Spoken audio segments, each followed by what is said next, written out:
Nós terminamos ontem o tema da ansiedade, né? Mas eu queria voltar aqui voltar mesmo.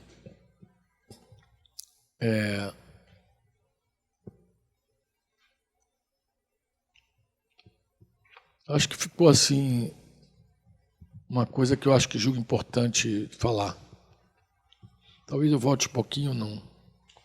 É assim. Eu acho que pode ser até uma introdução pequena, pode ser até um tema pequenininho, tá, Yuri?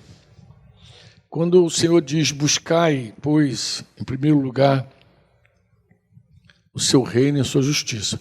Para mim, o Senhor está dando aqui a solução, o remédio. Remédio remedia, né? A gente falava isso hoje cedo.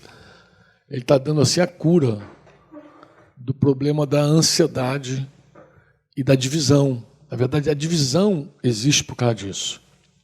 Por quê, Franco? A divisão ela existe quando nós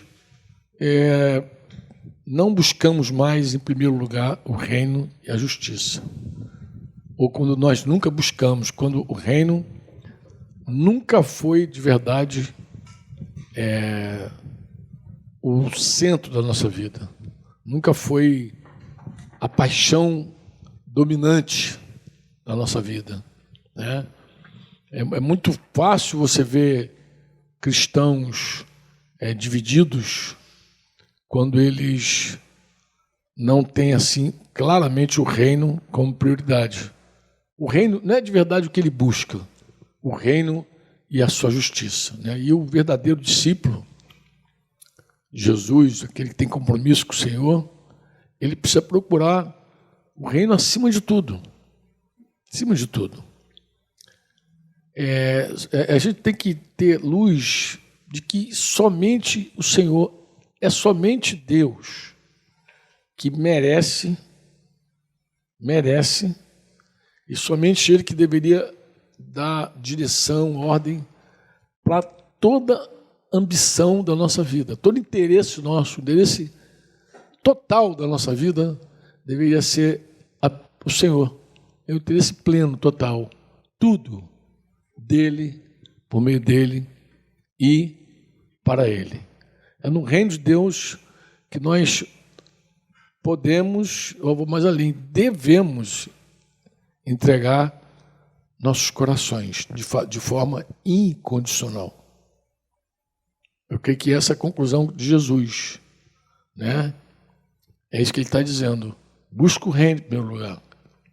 Para você não ser dividido, coloca o reino como prioridade na tua vida. Busca o reino e a sua justiça, né? E deve buscar a justiça do reino. Já gastei um tempo falando sobre esse assunto, né? Mas é no reino e na justiça de Deus que a gente deve gastar, e até falei investir, mas gastar toda a nossa energia. Quer derramar toda a tua força no reino de Deus, na justiça de Deus, sem reservas, sem restrições. Porque, como eu falei ontem, Jesus não aceita parte. Ou é tudo, ou é nada. É 100. Seja total. Eu acredito que aqui essa é a chave. Tanto para a gente ser inteiro, amém? Quanto também para a gente ver os milagres, as portas se abrindo, entendeu? E atender toda a nossa necessidade. Por isso que diz o reino em primeiro lugar, a sua justiça, e todas essas coisas serão acrescidas. Irmãos, eu poderia falar, e eu acho que alguns de vocês também poderiam falar, de como essa palavra é real. E quando você prioriza o reino, como Deus supre as tuas necessidades. Como Ele vem atendendo cada uma delas, quando a prioridade é o reino e a sua justiça, né? E é interessante também dizer o seguinte, quando ele fala assim, busque o reino, né? Nesse contexto aqui, ele está se referindo uma soberania plena de Deus. É a soberania de Deus, mas quando a gente fala soberania, alguns restringe assim a soberania de Deus a um tempo, a uma dispensação. Não, mas a gente está falando assim, o reino de Deus, a justiça de Deus compreende tudo. Tudo, desde a criação, a história, entendeu? Tudo. E não fala só de Israel, fala da igreja, transcendental, é o reino de Deus. A gente tem que pensar no reino como reino. Amém? Por que eu digo isso? Porque tem algumas pessoas que restringem o reino à igreja. Acho que o reino é a igreja. Eu vou de boa. Eu acho que isso de alguma forma é um equívoco, entendeu? É uma desorientação. Por quê? Porque a igreja está no reino, mas ela não compreende o reino de uma maneira completa e plena. O reino é muito mais, entendeu? O reino de Deus é muito mais. O reino de Deus permite. Quando você entende o reino de Deus, você não seculariza. Porque quem acha que o reino de Deus é só a igreja, você fica mundano secular. Você diz, não, o que é da igreja, os assuntos da igreja ficam lá, assuntos profissionais aqui são outros. E você separa o reino de Deus, divide o reino de Deus. Mas o reino está sobre tudo. O reino de Deus dirige, coordena toda a nossa vida. Amém ou não? É o reino de Deus. E o reino de Deus é um acontecimento, como eu falei agora. É quando alguém aceita, sujeita a vida, à vontade de Deus. É aquela pessoa que considera, recebe a vontade de Deus como o seu bem supremo. Tem uma música que chama-se Bem Supremo? Não tem? Eu não me lembro. É da Ademar de Campos. Mas agora de contigo andar. A gente vai cantar no intervalinho, vamos cantar no intervalo. Tu és meu bem supremo, meu rei, Senhor e Pai. O reino é isso. O reino, em primeiro lugar, é quando o Senhor é o teu bem supremo. Quando a vontade de Deus é tudo para você. Aí tu pode dizer assim, o reino. Mas deixa eu falar uma coisa que talvez você não saiba. Eu também descobri isso bem recente, por que pareça. Eu não sou muito metido em teologia, não, mas eu estava conversando com um pastor, amigo, querido, e eu percebi que ele considera que o evangelho do reino só vai ser pregado no milênio. Quando Jesus voltar, arrebatar a igreja, os mortos em Cristo vier com ele, e ele vier reinar por 1000 anos, aí ele diz que o evangelho do reino ia ser pregado. Ele tem a ideia do reino milenar. Ali. Aí eu falei, mas o que está sendo pregado agora? Não, agora é o evangelho da graça. Agora é o evangelho da graça. Então ele crê que tem 2 evangelhos. O evangelho da graça está sendo pregado agora, e que no milênio o reino vai ser anunciado, vai ser pregado. Mas deixa eu te fazer uma pergunta. Quando Jesus diz assim, buscai o reino de Deus em primeiro lugar, você acha que Jesus está falando de alguma coisa futura? Ou ele está falando de algo presente para a nossa vida hoje? Eu acho que até esse pastor, se eu perguntar a ele, se eu voltasse para ele e falasse, quando ele fosse buscai o reino de Deus em primeiro lugar, a sua justiça, o reino de Deus não é uma coisa milenar, não, o Senhor está fazendo um chamado, mas é lá para frente. Não, ele está chamando para o presente, é para agora. Entendeu? Ele não está falando de uma antecipação, você vai desejar o reino agora, você antecipa o reino que virá. Não, o reino está em vocês, está entre vocês, o reino já está aqui. O nosso anelo pelo governo de Deus tem que ser hoje. Não amanhã, futuro, no milênio. Gente, isso é um equívoco do caramba. Entendeu? O reino de Deus, claro que se você falar assim, é o reino de Deus, ele é transcendental, inclui até os eventos futuros. Claro que isso é real, né? Mas eu acredito, quando eu ouço Jesus no Sermão da Montanha, que ele está falando agora de algo presente.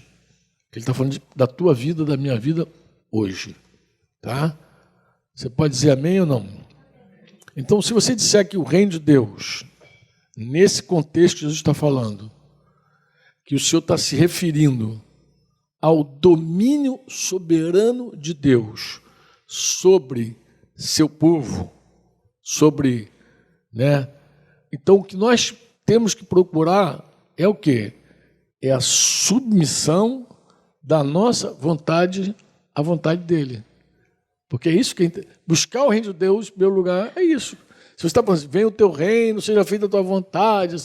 Eu pregava para uma judia lá em Belo Horizonte uma vez, foi muito engraçado, que ela, falou assim, eu não quero, ela falou assim, eu não quero a vontade de Deus. Mas ela, se dizendo cristã, convertida, eu falei, mas você não quer a vontade de Deus? Como é que você faz com a oração do Pai Nosso? Ela falou assim, eu pulo. Venha o teu reino, o pão nosso de cada dia nos dá hoje. Achei muito sincero ela falando que pulava. Só que eu falei, só que tem um equívoco aqui, porque quando você fala venha o teu reino, você já está pedindo a vontade dele. O reino, não há reino de Deus sem a vontade de Deus, pô. O reino é a vontade de Deus. Então, buscar o reino. Na prática, se você fala assim, na prática, como é que eu busco o reino de Deus? Como é que eu coloco o reino de Deus em primeiro lugar na minha vida? Eu ia dizer para você, filho, o reino de Deus é primeiro na tua vida, quando a tua vontade está sujeita à vontade de Deus. Aí o reino, de verdade, é a primeira coisa na tua vida. Ali, a chave, a porta do reino está aberta para você, as coisas vão acontecer, ele vai suprir tuas necessidades, todas essas coisas serão acrescentadas e teu coração será inteiro para ele, inteiro. 2 Coríntios 10:5, Paulo diz que todo pensamento precisa ser levado cativo à obediência do Senhor. Amém? E Paulo não está falando de uma coisa lá na frente. Então, quando inaugurar o reino, aí todo pensamento será cativo à obediência do Senhor. Não, ele está dizendo agora. Ele está dizendo de algo pontual. Pode pegar o texto de 2 Coríntios 10, que tu vai ver que Paulo está falando de algo pontual, do ministério da reconciliação, que tem que levar todo pensamento cativo à obediência do Senhor. Então o reino é para hoje, é para já. Amém? A gente tem que estar pronto para receber a autoridade de Jesus agora. Não, ele não está falando, olha, lá no futuro, no milênio, aí no milênio, você recebe a autoridade do ungido de Deus. Não, é agora, já. Amém? Talvez uma pergunta, mas por que Jesus agregou o reino e a sua justiça? Por que o reino e a sua justiça? Irmãos, olha, quando você lê o Sermão da Montanha, você vai ver que a justiça que Jesus apresenta no sermão não é apenas a justificação pela graça, porque não há salvação, a justificação pela fé. Não há salvação sem a graça operar. Tá sempre embutido, Deus tem que operar. Mas o contexto que Jesus apresenta, e o reino de Deus fala disso continuamente, qual é, Franco? É da justiça de uma vida mudada. O Sermão do Monte é o seguinte, o cara ouve a primeira vez, entra numa crise profunda, se ele crê que aquela ali é a vontade de Deus para ele, ele vai querer ser transformado. Ele não aceita ser só um crente de boca. Ele não vai aceitar. Se ele crê no que Jesus está falando, de fato, no Sermão da Montanha, o grande impacto é o seguinte, o Jesus te alcançou, a tua fé te salvou, pela graça Deus operou isso na tua vida, mas agora ele está falando do reino. O reino de Deus é a vontade de Deus. Aí você diz assim, bem, se isso é verdade, minha vida tem que mudar. E aí começa uma relação com o Espírito Santo absurda. Por quê? Porque só quem pode transformar o homem é o Espírito Santo, guiar o homem é o Espírito Santo. A tua oração vira a tua respiração. Não é mais uma coisa litúrgica, religiosa. Você começa a orar como quem respira. Assim, eu preciso mudar, entendeu? A justiça do Sermão da Montanha, ela implica numa mudança radical de cada um de nós. Amém? Leia, tu vai ver. é a justiça de uma vida mudada. Ele está dizendo, é assim que o discípulo é. Olha, lembra, o Sermão da Montanha, Jesus está falando para os discípulos. As multidões estão ali curiosas. Eu não sei se você lembra do comecinho de Mateus 5. Jesus, vendo as multidões, chama os discípulos para perto dele e ensina os discípulos, dizendo como é o reino de Deus.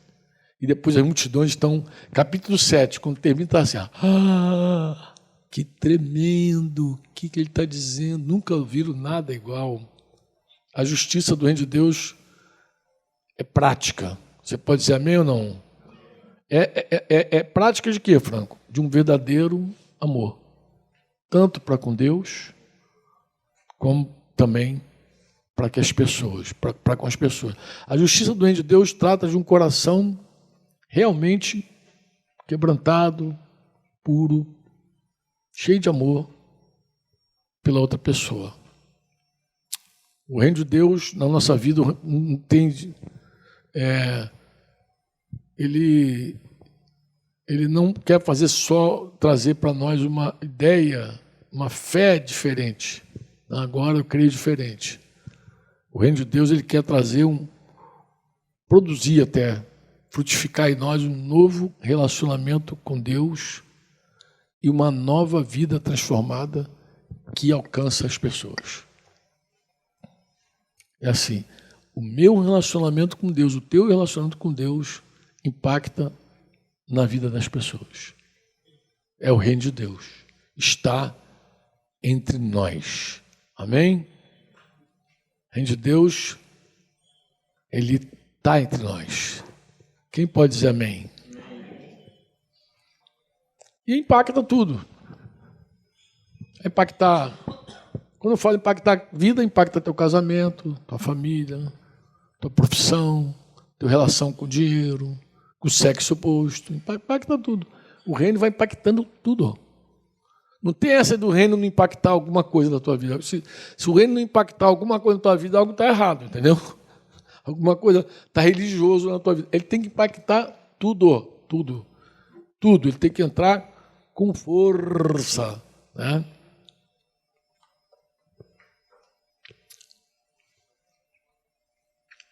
E quando ele fala, busca o reino em primeiro lugar, diga assim, busca em primeiro lugar o reino. Parece que ele está dizendo também assim, eu vou te dar uma nova ambição. A tua ambição agora vai ser outra. Qual é a tua ambição? Mais alta é o reino em primeiro lugar e a sua justiça. O reino também traz para nós uma nova ambição. Como o reino traz para nós um alvo diferente. O teu alvo é o quê? Ser como Jesus. Como é que ele vai corrigindo, vai mudando tudo, né, o reino de Deus na nossa vida, né? E sabe que eu fico assim, às vezes, mexido? É de ver gente, não sei se você vê isso também, crente, evangélico, que se declara que não tem nenhuma ambição de ser transformado. Que não tem não anela nada mais alto. Parece que ele anela a vida mundana. O mundo, para ele, satisfaz ele plenamente. Aí tu olha assim, mas meu Deus, o reino não é isso aí. Parece que o Senhor está dizendo de algo mais elevado, muito mais elevado. E a pessoa está muito aqui na terra, entendeu? As metas são outras, né? E é interessante, e mesmo com as metas elevadas, Jesus não descarta também os cuidados com comida, abrigo. Ele vai dizendo, todas essas coisas aí vão ser acrescentadas na tua vida. Mas vai ser uma coisa que vai ser acrescentada, não vai ser mais a prioridade da tua vida. Tu vê bem como é que a gente é rasteiro. Antes do reino, nosso cuidado é comer, beber, vestir, ter. Antes do reino. Depois do reino, tua ambição é mais alta e aquilo ali vira um complemento. Jesus não está dizendo que não vai ter. Tu vai ter, mas isso aí é um complemento. Não vai ser teu foco de vida.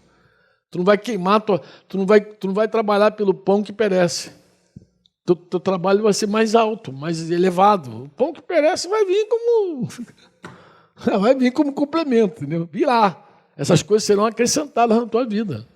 Acrescentadas, mas você vai ser completo e pleno em mim. É muito legal isso, né? Você é completo e pleno em mim. E o resto te acrescenta. Até marido, tá? Fica achando, vocês que são solteiros, eu tenho completa, quando eu casar, eu tenho completa. Sai fora, pô. Reino de Deus na tua vida, até marido é complemento. E mulher também, complemento. É alguém que completa, que vem agregando, que vai chegando. Que Deus agrega, se Ele quiser agregar. Se Ele achar que é importante para a tua vida. Senão, tu vai ficar feliz um dia e vai agradecê-lo por não ter agregado nada. Nem uma mala, uma alça, sem alça.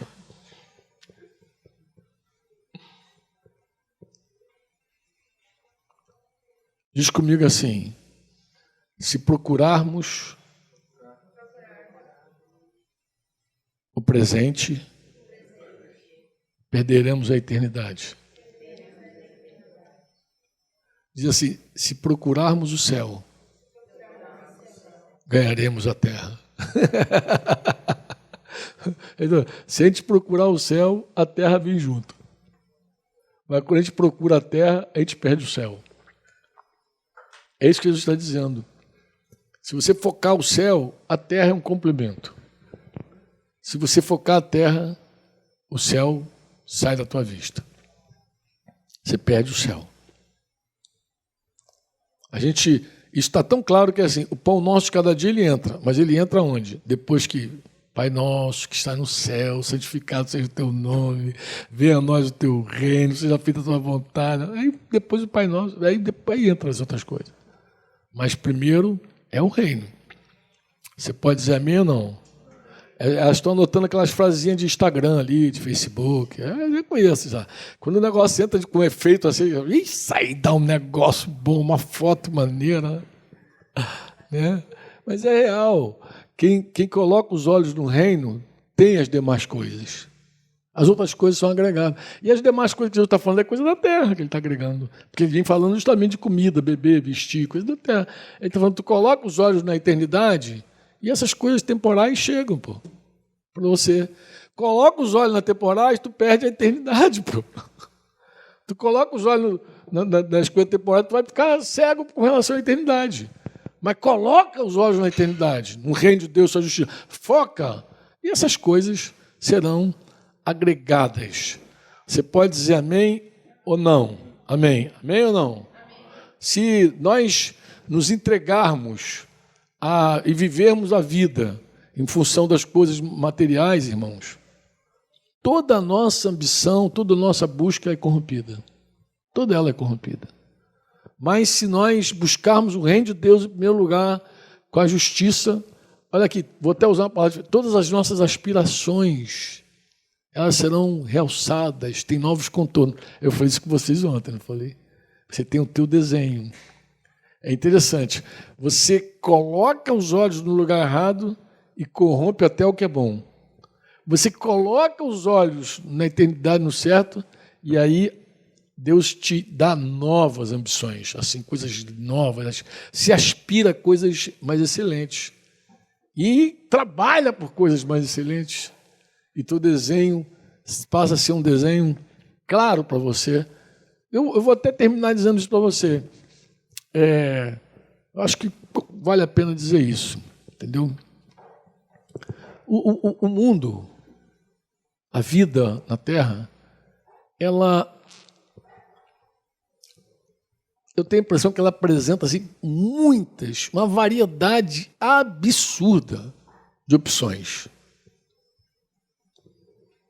Eu acho até que quando eu vejo os papos de irmãos, os papos são assim, né? Tem muitas opções. Você vai fazer faculdade, são muitas opções. Muitas opções. O mundo parece estar sempre apresentando muitas opções. Mas qual é a conclusão que a gente chega ouvindo Jesus?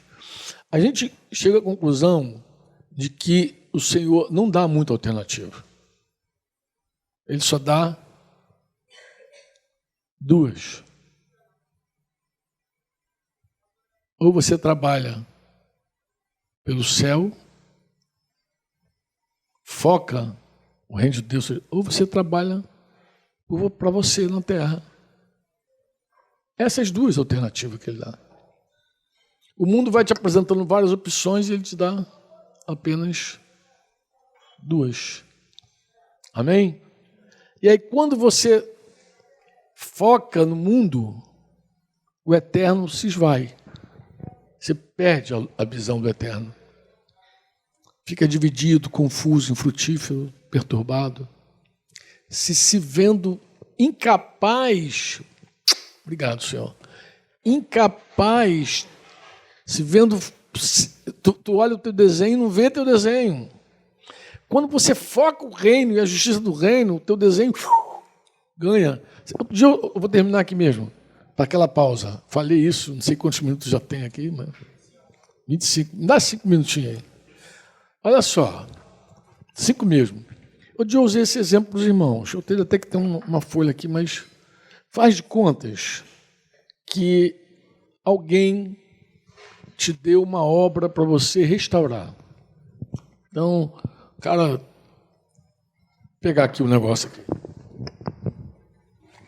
Vamos dizer que a obra é esse desenho aqui, desse livreto lindo aqui, todo são a comunidade. Está fazendo merchanzinho aqui. Aí alguém diz assim, eu queria que você restaurasse uma obra para mim. Se você for um restaurador de verdade, você vai dizer assim, eu quero ver o original. Me mostra o original, que eu restauro. Quem é que vai te dar um montão de coisa rasgada e dizer assim, monta? Não é um quebra-cabeça. Até quebra-cabeça você tem que ter a foto original, né? Como é que monta o quebra-cabeça? Assim, na orelhada? Não. Quanto mais peça, mais você tem que ver o plano geral. Você tem que ter uma cosmovisão do quebra-cabeça. Olhar assim, isso aqui é a imagem, isso aqui que eu vou montar. Por que essa metáfora? É assim, nós fomos criados à imagem de Jesus. Só que nós perdemos essa imagem. O pecado corrompeu, destruiu tudo. E aí, nós nascemos conforme a imagem dos nossos pais. Adão gerou filhos conforme a sua própria imagem e sua semelhança. Mas o original existe. Quando o homem é alcançado pelo Senhor e a vida de Deus entra nele, diz que ele agora é útil ao propósito de Deus. Antes ele era inútil ao propósito, agora é útil ao propósito. Por quê? Porque ele não tinha como ter a imagem dele resgatada. É como se Deus falasse assim, agora eu posso restaurar você o teu propósito original. Quando eu compreendo isso, eu me entristeço assim profundamente, lamento. O que eu lamento assim profundamente quando eu ouço sobre esse assunto? Coloca atenção que eu vou te falar. Qual é a minha tristeza quando eu ouço sobre isso? Primeiro que o cara incrédulo jamais, o homem incrédulo jamais saberá quem é ele. Ouviu o que eu falei? O homem jamais saberá quem é ele não sabe quem é ele. Por quê? Porque ele nunca viu o original. O homem crente, que entende a importância de ser transformado, ele olha para Jesus fixamente, porque ele vai ser transformado à imagem de Jesus. Então, o desenho dele realça. O desenho dele realça. Você não foi chamado simplesmente para defender doutrinas. A doutrina de Jesus é Jesus. Você tem um relacionamento com ele. Senão, daqui a pouco você está brigando por ideias. E Deus não te chamou para falar de ideias. Deus falou para falar de Jesus. Jesus é uma pessoa. E o reino de Deus é a expressão da vontade do Pai. Você fala porque é a expressão da vontade dele. É o amor de Deus fluindo na nossa vida. Mas é assim, meus santos. Se você não vê Jesus, você está fadado a morrer sem saber quem você é. Porque nunca o original está lá. Agora, a hora que Jesus é conformado em você, você também ganha um realce novo. Olha para você. Você tem um desenho único. Você é uma única pessoa. Não tem ninguém igual a você. Isso, fisicamente falando, já é uma realidade. O cientista vai dizer lá, ninguém é igual a você. Tem a impressão digital, tem gente parecida, mas não é a mesma pessoa, não é igual. Eu tenho 2 netinhas gêmeas muito parecidas, mas são 2 pessoas diferentes. E os japoneses, eu acho que foram os japoneses que desenvolveram um software para identificar as pessoas na rua, e eles defendem que ninguém, absolutamente ninguém, anda igual o outro. Então, é um software que identifica caminhada.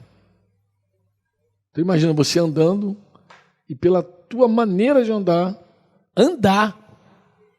né? Não é cara não, porque o cara pode botar a cara muito parecida com a outra, meter uma máscara. Não, é a tua forma de andar. A tua forma de andar. Se um bandido se disfarçar, muito bem disfarçado, pela forma de andar do bandido, o software vai lá e diz, é ele, andando. Interessante isso. Né? Somos únicos. Fisicamente falando, é um negócio interessante, mas imagina em termos de alma, de espírito. Quando Deus te concebeu, o que ele tinha em mente? Você não sabe, até Jesus se tornar realmente o centro da tua vida. Se ele for o que você mais almeja, eu te garanto, você vai descobrir coisas sobre você que você vai ficar impressionado. Esse cara, como é possível isso? Se isso for o centro, se você amá-lo e desejá-lo e buscá-lo, você vai vendo, você vai descobrir por que você é como você é. Porque os teus dons e talentos e teu desenho no mundo, eu te falo, não serve para nada no que diz respeito ao propósito de Deus e você vai ficar confuso. Você sempre vai achar que o mundo te dá muitas opções. E dá. Mas o Senhor vai dizer assim, você só tem duas alternativas. Se você buscar o reino de Deus em primeiro lugar e a sua justiça, não apenas estas coisas vão te completar. Você, de verdade, vai saber quem é você. Você vai ter novas aspirações. Tudo em você será diferente. Teu voo vai ser diferente. Aquela história do patinho feio e do cisne. Tu vai descobrir quem você é. Entendeu? Tem uma história da águia e da galinha também que o pessoal conta. É uma parábola, né, que o pessoal usa. Também é como assim. Você vai descobrir quem você é. Sem Jesus, você está fadado a morrer sem descobrir de verdade o teu desenho. Para que você foi designado. Amém?